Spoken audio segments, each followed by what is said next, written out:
তো তোমাদের যে বিষয়টা শ্রীজাত বন্দ্যোপাধ্যায় লেখা, বন্দ্যোপাধ্যায় বোধহয় তোমাদের টাইটেলে নেই না, তাই না? তোমাদের কবিতার যে অংশটা আছে সেটা হচ্ছে শ্রীজাতর লেখা একটি কবিতা। কবিতাটার নাম অন্ধকার লেখাগুচ্ছ। তো কবিতার নামকরণ বা কবিতার বিষয়বস্তুতে আমরা পড়ে যাব। আমরা আগে দেখি যে আমাদের যে অন্ধকার নামটা দিচ্ছে, এই অন্ধকার আমাদের সাথে কীভাবে জড়িত আছে। যদি আমরা পৃথিবীর সৃষ্টির কথা বলি, আজ থেকে কত প্রাচীনকালে পৃথিবীর সৃষ্টি হয়েছে ভাবো, ঠিক আছে? এবং তার কত পরে কত রকম জীবজন্তু এই পৃথিবীতে আসার পরে মানুষের সৃষ্টি হয়েছে, সেটা একবার ভেবে দেখো। তার কত পরে মানুষ সভ্য হলো, কতগুলো যুগ পার হলো, লৌহ যুগ, তাম্র যুগ, ব্রোঞ্জ যুগ, যাযাবর থেকে মানুষ আবার বসতি নির্মাণ করলো, স্থায়ী বসবাস নির্মাণ করলো, আবার পশু পালন করতে শিখলো, কৃষিকাজ শিখলো, গ্রাম শহর নগর পত্তন হলো, মানুষ সভ্য হলো, সভ্যতা গড়ে উঠলো, এগুলো সব ঠিক আছে। কিন্তু তারপরে আসলো বোধ, বুদ্ধি এবং বিজ্ঞানের প্রয়োগ। মানুষের চেতনা ফিরল, মানুষ নিজেকে পরীক্ষা করতে শিখল, অন্যকে পরীক্ষা করতে শিখল, নতুন নতুন সৃষ্টি করতে শিখল। কিন্তু মানুষ এই বেঁচে থাকার সময়টাতে আজ থেকে প্রায় যদি ধরা যায়, আজ থেকে প্রায় 5000 বছর আগেও যদি ধরা যায়, মাত্র 5000 বছর আগে, সেই সময় পৃথিবীতে ধীরে ধীরে বিভিন্ন ধর্মের বিকাশ ঘটল। এই 5000 বছরের মধ্যে ধরো যদি হিন্দু সনাতন ধর্মের কথা বলো, তো রামায়ণ মহাভারতের সময় থেকে আমরা দেখে আসছি যে হিন্দু ব্রাহ্মণ ধর্ম, এগুলো মোটামুটি আজ থেকে 5000 বছর আগের ঘটনা। যদি ইসলাম ধর্মের কথা বলো, তাহলে ইসলাম ধর্মকে তো আমরা দেখলাম যে যীশু খ্রিস্টের জন্মের পরে, যীশু খ্রিস্টের জন্ম যদি জিরোতে ধরা হয়, আজকে যে 2000 সাল, তো 2000 বছর আগে যীশু খ্রিস্টের মানে খ্রিস্টান ধর্ম। আর ইসলাম ধর্ম যেটা আরব সভ্যতা বা মক্কা মদিনাকে কেন্দ্র করে, সেটা আজ থেকে প্রায় হার্ডলি হচ্ছে গিয়ে 1500, খুব বেশি হলে 1500, তার মধ্যে, তার এদিক ওদিক না। কিন্তু তারপরে বৌদ্ধ ধর্ম যদি ধরি আমরা, তো প্রায় এই 1000 বছর, ওই যে চর্যাপদ ওই লাগারগুলোতে একটু বেশি, 1000 বছর বা 2000 বছরের মধ্যে, মানে যা আছে এই 5000 বছরের মধ্যে তৈরি হয়েছে। এবং আজকের দিনে যদি দাঁড়িয়ে আমরা আমাদেরকে প্রশ্ন করি, সবথেকে প্রথম পরিচয়টা আমাদের কী হবে? হিন্দু, মুসলিম, খ্রিস্টান, বৌদ্ধ, শিখ, জৈন, কত কত ধরনের, ইহুদি, আর কত ধরনের ধর্ম। আমরা ধর্ম দিয়ে নিজেকে চিনতে চাইছি, বাট এই ধর্মের সৃষ্টি হয়েছিল কী কারণে সেটা একবার বোঝা যাক। মানুষ যখন উচ্ছৃঙ্খল হয়ে গেছে, পরস্পরকে ভালোবাসতে ভুলে গেছে, কেবল ঘৃণা, আক্রোশ, লোভ, লালসায় চারিদিকে ছড়িয়ে গেছে, মানুষের পরিচয় হচ্ছে একটাই, যে হিংস্র, লোভ লালসায় কাতর, যন্ত্রণায় দগ্ধ হচ্ছে তারা নিজেরাই, ভাবছে ক্রোধ দিয়ে আমি অন্যকে বশীভূত করব, কিন্তু বাস্তবে ক্রোধের কারণে নিজেই তো পুড়ছে। সেই সময় ধর্মের সৃষ্টি হয়েছিল, যেটা মানুষকে শান্তির বাণী প্রচার করতে বলেছিল সহানুভূতিশীল হও, বড় হও, ভেতরে বন্ধন নয়, ভেতরটা হবে উদার, আকাশের মতো। ওই যে একটা কবিতা, সুনির্মল বসুর কবিতা, আকাশ আমায় শিক্ষা দিল উদার হতে ভাইরে, আর কর্মী হওয়ার মন্ত্র মরা বায়ুর কাছে পায়রে। তো মনকে যদি করতে হয় আকাশের মতো করো, একদম খোলামেলা, সেখানে পাখি উড়বে, কালো মেঘ আসবে, সাদা মেঘ আসবে, সব আসবে, কিন্তু তোমার বিস্তৃতিটা যেন বিশাল বড় হয়।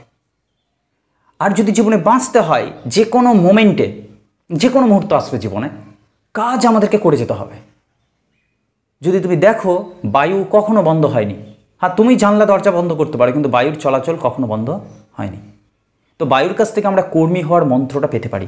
তো প্রকৃতির থেকে বড় গুরু আর কি হতে পারে? এখান থেকে আমাদের শেখা দরকার যে আমাদের ভেতরে চেতনার মধ্যে যে অন্ধকারগুলো জমে থাকে, সেগুলো আমরা চাইলে প্রকৃতিকে দেখে শিখে, কোথাও সেখান থেকে শিক্ষা নিয়ে আমরা চেতনার অন্ধকারকে দূর করলেও করতে পারি। চেতনার অন্ধকারের মধ্যে সবথেকে বড় যে অন্ধকারগুলো, যেমনি ক্রোধ, লালসা, লোভ, ইতরতা, এগুলো আছে, সবথেকে বড় অন্ধকারটা এখন বর্তমান সমাজে যে দেখানো যায়, দেশকালের ব্যবস্থায় যে দেখা যায়, ধর্ম হচ্ছে সবথেকে বড় সাংঘাতিক একটা বিষয় পৌঁছে গেছে। কিন্তু ধর্ম জিনিসটা কি, এটা আমরা বিজ্ঞানের ভাষা দিয়ে যদি বোঝার চেষ্টা করি, ধর্ম, আমরা বলেছিলাম জলের ধর্ম কি, উঁচু অঞ্চল থেকে নিচুর দিকে বলেছে। আমরা দিয়েছিলাম বায়ুর ধর্ম কি, উচ্চচাপ এলাকা থেকে বা নিম্নচাপ এলাকার মধ্যে বয়ে যায়। মানুষের ধর্ম কি, পশুর ধর্ম কি? পশুর একটাই ধর্ম, পশুত্ব। দেবতার একটাই ধর্ম, দেবত্ব। মানুষের একটাই ধর্ম, মনুষ্যত্ব। অথচ আজ আমরা ধর্ম বলতে বুঝেছি রিলিজিয়নকে। একটা ছোট ছোট কাঠামো তৈরি করে নিয়েছি, নিজেরাই তৈরি করেছি, আমাদেরই পূর্বপুরুষরা তৈরি করেছে, মানে মানুষই তৈরি করেছে। আর মানুষই সেখানে বাধা পড়ে গেছে, যেন আমরা গরু ছাগল ভেড়ার মতো কোথাও যেন ঘুরঘুর করছি একটাই চিন্তার মধ্যে, যে ওটাই আসল। কিন্তু যখন আইনস্টাইনের কথা ওঠে, সক্রেটিসের কথা ওঠে, রবীন্দ্রনাথের কথা ওঠে, বিবেকানন্দের কথা ওঠে, শ্রীরামকৃষ্ণের কথা ওঠে, চৈতন্য মহাপ্রভুর কথা ওঠে, গুরু নানকের কথা ওঠে, কবিরের কথা ওঠে, তখন কি আমাদের কাছে একবার প্রশ্ন হয় যে তিনি কোনো ধর্মের, নাকি তাদের কাজটা আগে আমাদের সামনে চলে আসে? ওরা কি করেছিল যে আজকে তারা বিখ্যাত হয়ে আছে? রাধাকৃষ্ণান কাজের জন্য বিখ্যাত, নাকি ধর্ম, কোন কোন ধর্মে তিনি জন্মগ্রহণ করেছেন, কোন ঘরে জন্মগ্রহণ করেছেন, সেগুলো নিয়ে আমরা বেশি চর্চা করি? তো প্রকৃত মানুষ সে কেবল নিজের বৈশিষ্ট্যে, নিজের স্বতন্ত্রতায়, নিজের মৌলিকতায়, নিজের ব্যক্তিত্ব দিয়ে গড়ে ওঠে। ও কখনো কোনো ধর্মকে কেন্দ্র করে গড়ে ওঠে না। অথচ আজ আমাদের সবথেকে বড় পরিচয় হয়ে দাঁড়িয়েছে কোনটা? যে আমরা কে কোন ধর্মের। আমাদের নিজস্ব একটা ধর্ম আছে। দেখো, কিছু মানুষ আছে যারা গান ভালোবাসে, যা কিছু বলতে চায় গানের মধ্যে দিয়ে বলতে চায়। গানই ওর প্রেম, গানই ওর প্রথম পুজো, গানই ওর সত্তা, স্বতন্ত্রতা, মৌলিকতা। গানটাই ওর পরিচয়, ওর অভিব্যক্তি করছে, নিজের সমস্ত ভাবনা চিন্তাকে প্রকাশ করতে পারছে গানের মধ্যে দিয়ে। তো সঙ্গীত ওর ধর্ম। বোঝো, একজন গায়কের ধর্ম হলো সঙ্গীত, একজন কবির ধর্ম হলো কবিতা। বুঝেছ বিষয়টা?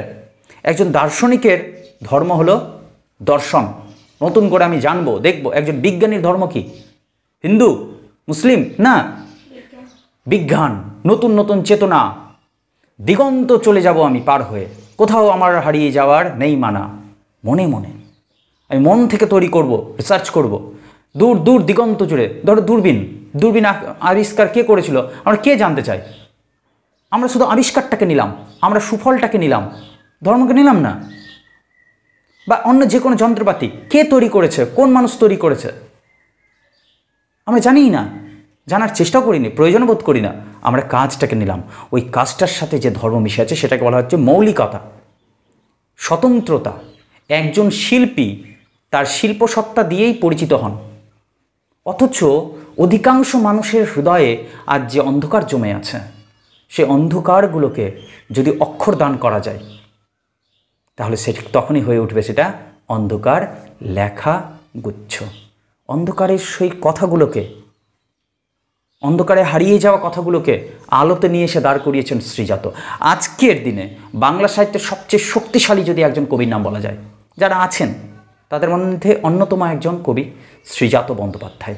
আমার অত্যন্ত প্রিয় কবি, যদিও রাজনৈতিক সূত্রে জড়িত থাকার কারণে কোথাও যেন তিনি এখন খানিকটা নিজের কবি সত্তা থেকে সম্মান হারিয়ে ফেলেছেন বলে মনে হয় আমার।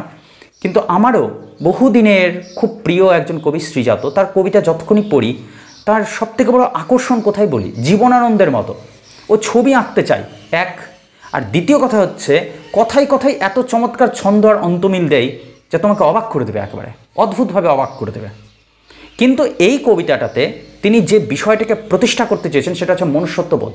সোজা কথা, ও এমন কিছু বিজ্ঞানীকে, এমন কিছু চিত্রশিল্পীকে, এমন কোনো দার্শনিককে এগিয়ে নিয়ে আসবেন, আমাদের সামনে দেখাবেন যে দেখো তো তার ধর্ম কী ছিল, দেখো তার ধর্ম কী ছিল। অমুক দেশের মানুষ, আমরা দেশটার নাম জানি না, মানুষটার নাম জানি, আমি তার ধর্মের নাম জানি না, তার নাম জানি, তার কাজটাকে আমরা গ্রহণ করেছি। তো কাজই ধর্ম, ধর্ম বলতে রিলিজিয়ান নয়।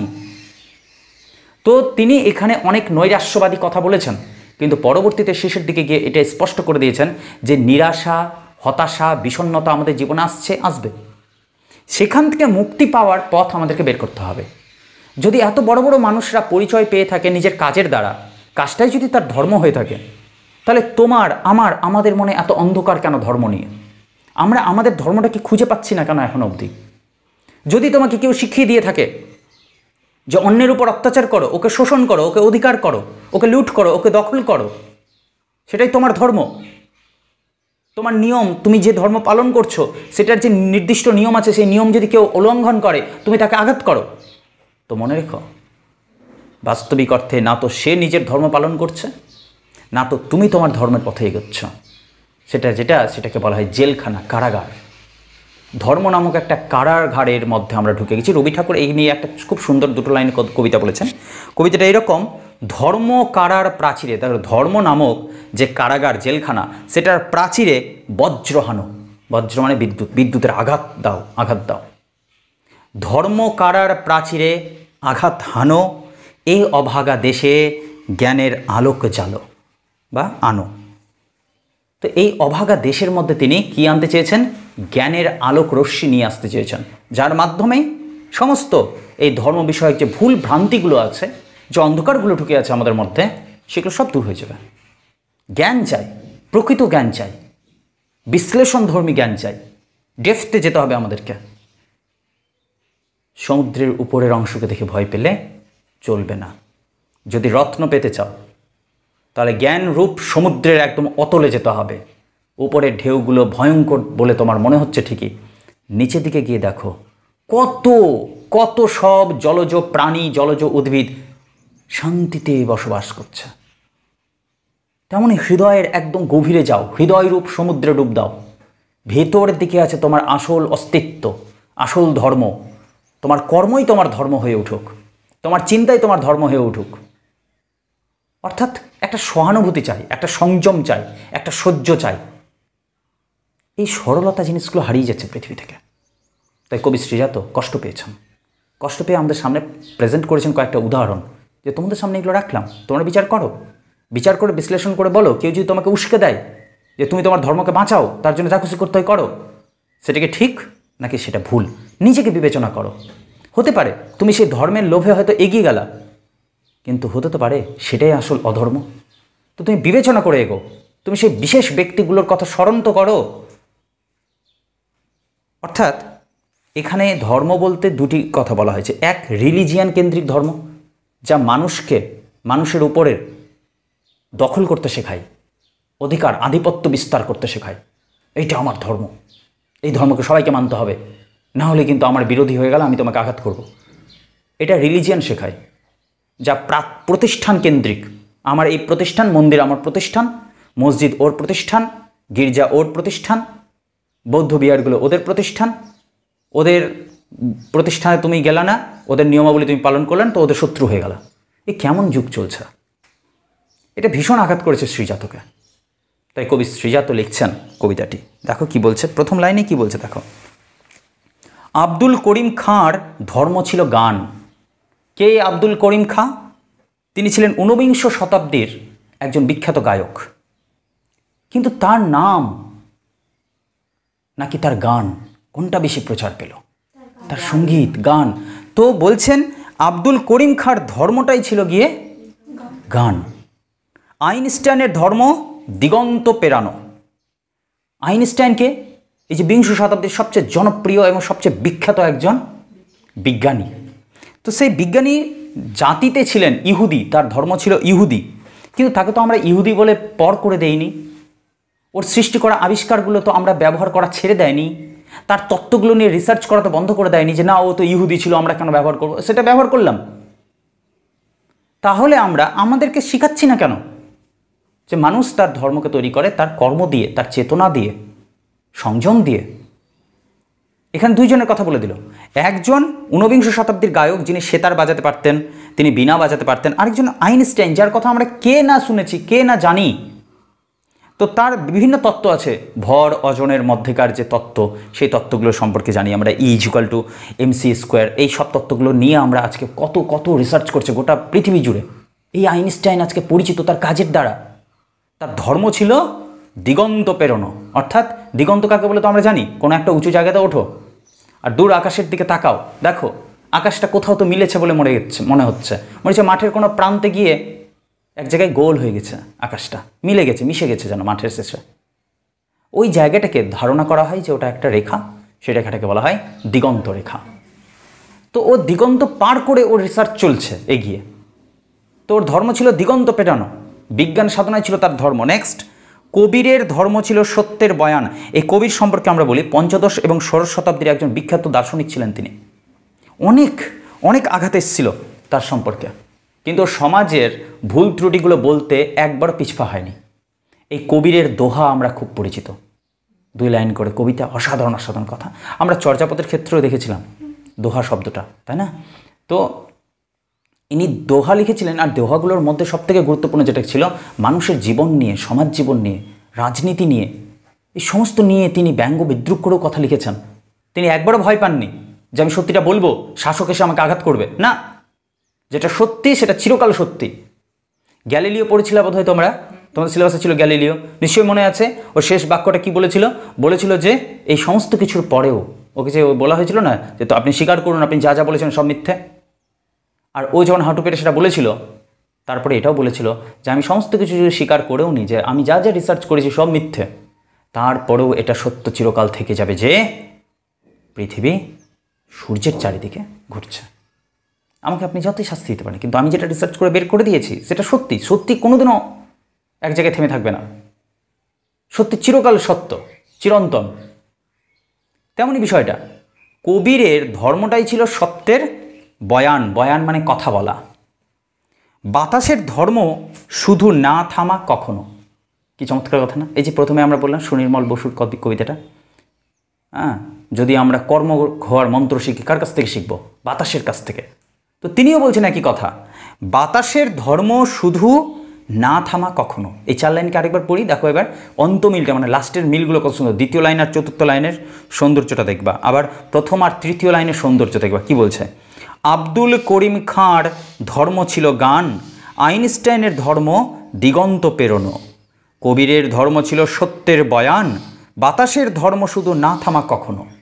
কত সুন্দর না অন্তমিল? বাকি আছে, বলছি এবার ভ্যান গঘের ধর্ম ছিল উন্মাদনা আঁকা। বুঝতে পেরে গেছে ভ্যান গঘ কে ছিল? ভ্যান গঘ নেদারল্যান্ডের একজন বিখ্যাত চিত্রকর। নেদারল্যান্ডের একজন বিখ্যাত চিত্রকরের নাম হচ্ছে ভ্যান গঘ। আসলে বিষয়টা, তিনি ছিলেন উন্মাদ মানে পাগল এক ধরনের। মানবিক সন্তুলন তিনি বজায় রাখতে পারতেন না, এবং তিনি অদ্ভুত অদ্ভুত সব ছবি আঁকতেন, যা ঠিক মাইন্ডে ঘুরছে কিছু, সেটাই ছবি আঁকছেন, অসাধারণ ছবি। একদিন তিনি নিজেই আত্মহত্যা করেছিলেন। তার আত্মহত্যা করার পর তার ভাই প্রায় 20 বছর পরে, তার মৃত্যুর 20 বছর পরে, তার দাদার যত ছবি ছিল, ভ্যান গঘের যত ছবি ছিল আঁকা, সমস্ত ছবিগুলোকে দেখলেন অসাধারণ কিছু, তো এগুলো প্রকাশ করা দরকার। প্রকাশ যখন করলেন সঙ্গে সঙ্গে বিখ্যাত। এত অসাধারণ, এত পরীক্ষা নিরীক্ষামূলক ছবি তিনি আঁকতেন। এমন উন্মাদ মানুষ, অথচ তার উন্মাদনা কি জুড়ে ছিল? সবই ছিল তার ছবি জুড়ে। তো তার ধর্ম কি ছিল? একটাই, ছবি আঁকাই ছিল তার ধর্ম। নেক্সট কি বলছে? গার্সিয়া লোরকার ধর্ম কবিতার জিত। মানে গার্সিয়া লোরকা কে ছিল? স্পেনের কবি। তিনি মানুষের স্বতন্ত্রতা, উদারতা এবং শাসকের বিরুদ্ধে স্বর তুলেছিলেন। তিনি, শাসক তাকে হত্যা করেছিল। একজন কবি শাসকের বিরুদ্ধে কি কথা বলবে তো শাসক ছেড়ে দিবে? শাসক যদি স্বৈরাচারী হয়, প্রচণ্ড অত্যাচারী হয়, যদি কঠোর সমালোচনা সহ্য না করতে পারে, তাহলে কি করবে? কবিকে হত্যা করবে। তাই করেছিল। তবু গার্সিয়া লোরকা কখনো পিছপা হননি, কখনো ভয় পাননি। তিনি সঠিক সত্যটিকে কবিতার মধ্যে দিয়ে তুলে ধরতে চেয়েছেন। তো তার ধর্ম কি ছিল? কবিতা। লেনিনের ধর্ম ছিল নতুন পতাকা। তোমরা ক্লাস 9-এ লেনিন সম্পর্কে পড়েছো, রাশিয়াতে কমিউনিস্ট পার্টি, বলশেভিক বিপ্লব তিনি তৈরি করেছিলেন। তিনি প্রথম বলেছিলেন এই সাম্রাজ্য, এই সভ্যতা কেবল শ্রমজীবী মানুষের কাঁধে ভর করে চলছে। যদি শ্রমজীবী মানুষরা পরিশ্রম করা বন্ধ করে দেয়, তাহলে আমাদের জীবন সঙ্গে সঙ্গে পড়ে যাবে, ধপাস করে একদম। আজ থেকে প্রায় 1000 বছর পিছনে আমরা চলে যাবো, 1000 কেন, লক্ষ বছর পিছনে চলে যাব। কিভাবে? এক্সাম্পল, আমরা যে ঘরটাতে আছি এখন, এখানে কি কি আছে? ইট, সিমেন্ট, হ্যাঁ, রং, আরও ইত্যাদি যা যা উপাদান, সব ঠিক আছে। একটা জিনিস এই ঘর থেকে বের করে নিচ্ছি, যে মিস্ত্রিরা কাজ করেছিল, যারা কাজ করেছিল, তাদের পরিশ্রমটাকে বের করে দাও, তাহলে কি হবে? তাদের পরিশ্রমটাকে যদি বের করে দাও, এগুলো সব বেকার হয়ে যাবে, সঙ্গে সঙ্গে ধবাস করে পড়ে যাবে। তো যখন পরিশ্রম করছে যারা, তাদেরকে আমরা কতটুকু সম্মান দিচ্ছি সেটা হচ্ছে প্রশ্ন। আজ তারা কোথায় আছে, কেমন আছে, আমরা কেউ খবর রাখিনি। কুলি মজুর বলে একটি কবিতা, সেখানে দেখা গেছে যে মজদুররা রেল বগিগুলো তৈরি করলো, সেই মজদুররা সেই বগিতে উঠতে পারবে না। আজকের দিনের কথা দেখো না, যারা রেল লাইনগুলোতে কাজ করছে তারা কি খুব উঁচু ঘরে থাকে? আচ্ছা, যারা রেলে মানে ট্রেনে যারা উঠছে, ফার্স্ট ক্লাস বগিতে যারা উঠছে আর কি, তারা কি সব শ্রমজীবী মানুষ না বিশাল পয়সাওয়ালা? শ্রমজীবী মানুষরা কোন বগিতে থাকছে, কেমনভাবে থাকছে? গাধা, গরু, ছাগল, পশুরা যেমন গাদাগাদিভাবে থাকে ওইভাবে জেনারেল বগিতে উঠতে হয়। অথচ ওদেরই শ্রেণীর মানুষরাই খেটে পরিশ্রম করে এগুলো সব তৈরি করেছে। যে সমাজে শ্রমজীবী মানুষদেরকে সম্মান করা হয়নি, আদর দেওয়া হয়নি, শ্রদ্ধা করা হয়নি, সে সমাজের কোনো মূল্য থাকতে পারে না। প্রথম রাশিয়ার লেনিন এই কথাটি বলেছিলেন। তিনি বলেছিলেন যে শ্রমজীবী মানুষদেরকে নিয়ে আন্দোলন করা দরকার। তার কথার উপর নির্ভর করেই রাশিয়াতে প্রথম হয়েছিল শ্রমিক আন্দোলন। আজও দেখবা বিভিন্ন জায়গায় কলকারখানা, মজদুররা বিভিন্ন সময় বা দেখবা কোনো সময় গাড়ি টাড়ি নিয়ে সমস্যা হচ্ছে, তখন কি হচ্ছে, গাড়ির চালকরা কি করছে, পথ অবরোধ করে দিচ্ছে বা কখনো কখনো ধর্মঘট করে দিচ্ছে। এগুলো সব কিছুর সৃষ্টি লেনিনের ওই আদর্শ থেকে। তার বক্তব্যই ছিল শ্রমজীবী মানুষদেরকে তাদের অধিকার ফিরিয়ে দিতে হবে, বাঁচার সম্পূর্ণ স্বতন্ত্রতা তাদের আছে, স্বাধীনভাবে তারা বাঁচতে পারবে, এইরকম তাদেরকে অধিকার দিতে হবে। তো এই লেনিনের কথার অনুযায়ী আমরা বলসেবিক বিপ্লব পেয়েছিলাম, শ্রমজীবী মানুষদের আন্দোলন পেয়েছিলাম, শ্রমিক আন্দোলন, এবং কমিউনিস্ট যে বিপ্লব সেটাও আজ পৃথিবী জুড়ে ছড়িয়ে গেছে। সেটা লেনিনেরই সৃষ্টি। তো লেনিনের ধর্ম কী ছিল? বলছে লেনিনের ধর্ম ছিল নতুন পতাকা। এমন একটা পতাকা তৈরি করতে হবে যেটা জাত, ধর্ম, দেশ সমস্ত কিছুকে ছাড়িয়ে শ্রমজীবীদের কথা বলবে। সম্পূর্ণ পৃথিবীতে শ্রমজীবী মানুষদেরকে সম্মান করতে হবে। রাশিয়া সাম্যবাদ, সবাই সমান অধিকার পাবে। আগুনের ধর্ম আজও ভস্যের চরিত। এটা তো নিশ্চয় তোমরা বুঝবা। আগুনের ধর্ম কি? আচ্ছা, আজ থেকে কোটি কোটি বছর আগে আগুন কি করত? পুড়িয়ে দিত, ছাই করে দিত, ভস্য করে দিত। আজও কি আগুনের বৈশিষ্ট্য পাল্টে গেছে? ধর্ম পাল্টে গেছে? মানুষের ধর্ম কেন পাল্টালো তাহলে? নিজের প্রয়োজনে, সুবিধার জন্য মানুষ ঐক্যবদ্ধ হতে শিখেছিল। একা একা গেল অরণ্যের ভেতরে, গেল পশু শিকার করতে, আর নিজে শিকার হয়ে থেকে গেল, তাই না? গেল বাঘ শিকার করতে, বাঘ পেট ভরে খেয়ে চলে গেল। তখন তারা কি করলো? 3-4 জন মিলে, সবাই মিলে গেল, ব্যাস বাঘকে একদম হু হু হা হা করতে করতে লাফাতে লাফাতে নিয়ে চলে আসলো আদিম মানুষগুলো। ঠিক আছে, আজকে কি হয়েছে মানুষের? পরস্পর থেকে এত বিচ্ছেদ কেন? কি চাই সে নিজেও জানে না।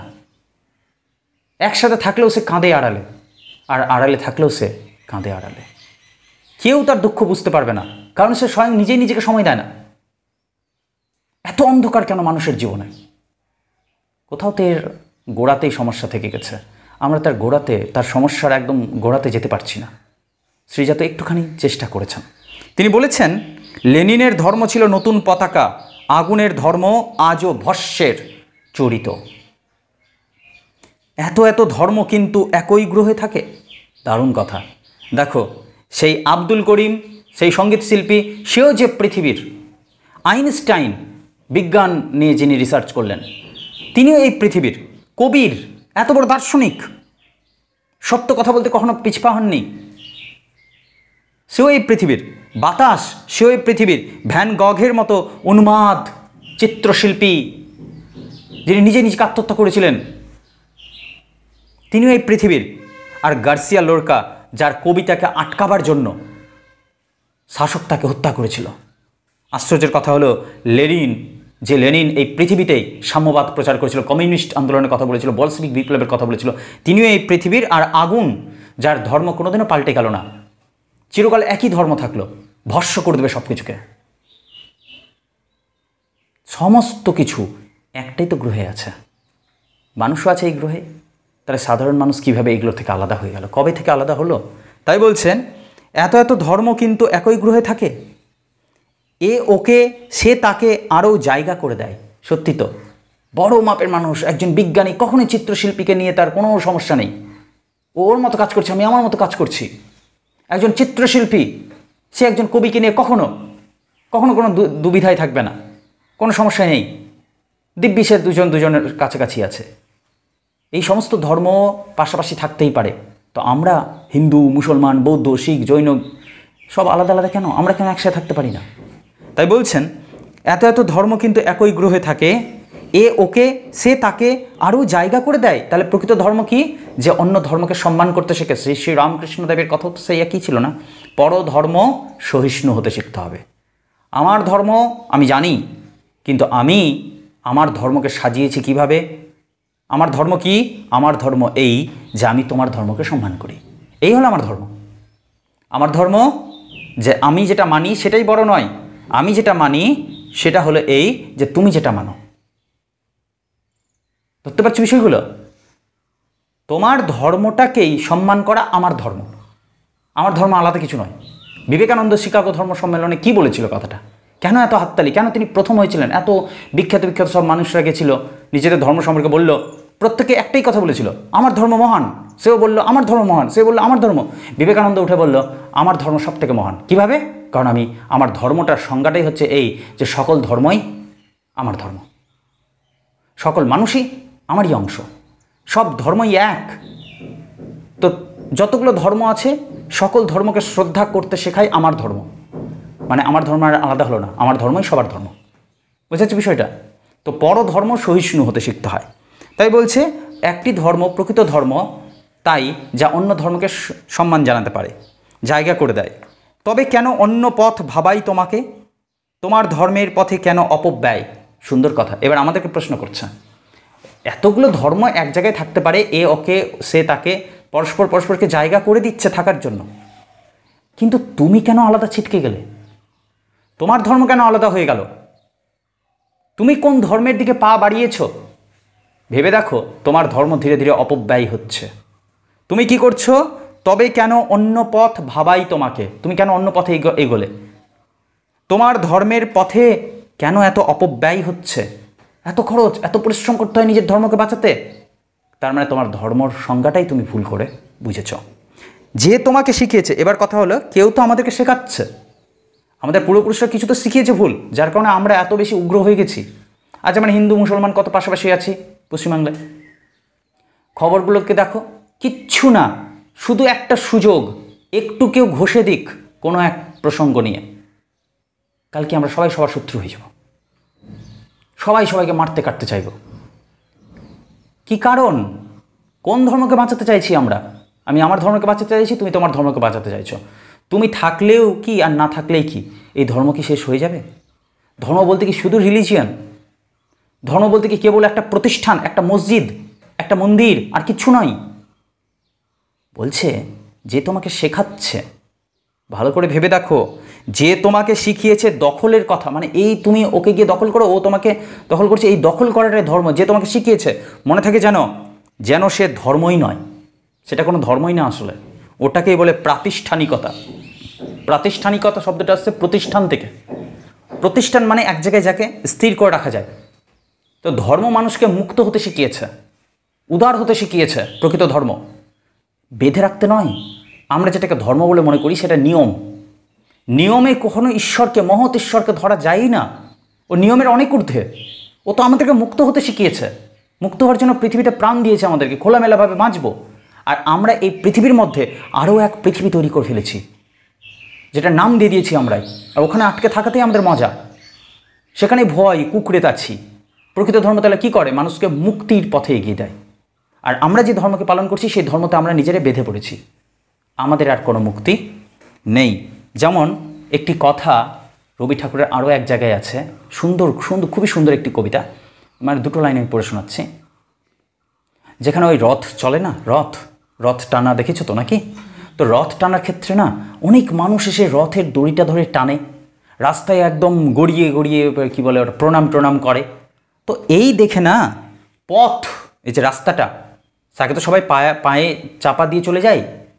আচমকা একদিন ওর মনে হচ্ছে, আরে আমি ঈশ্বর, আমি দেবতা, আমি তো জানতে পারিনি কখনো।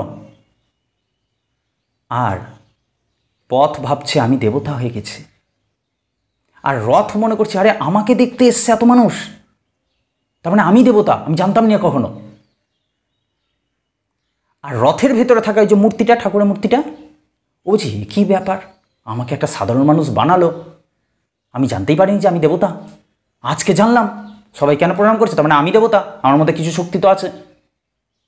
এদের সবার কথা শুনে নিয়ে অন্তর্যামী মানুষ যেখানে বাইরে খুঁজছে, ও নিজের ভেতরে খুঁজে দেখুক ঈশ্বর কোথায় আছে।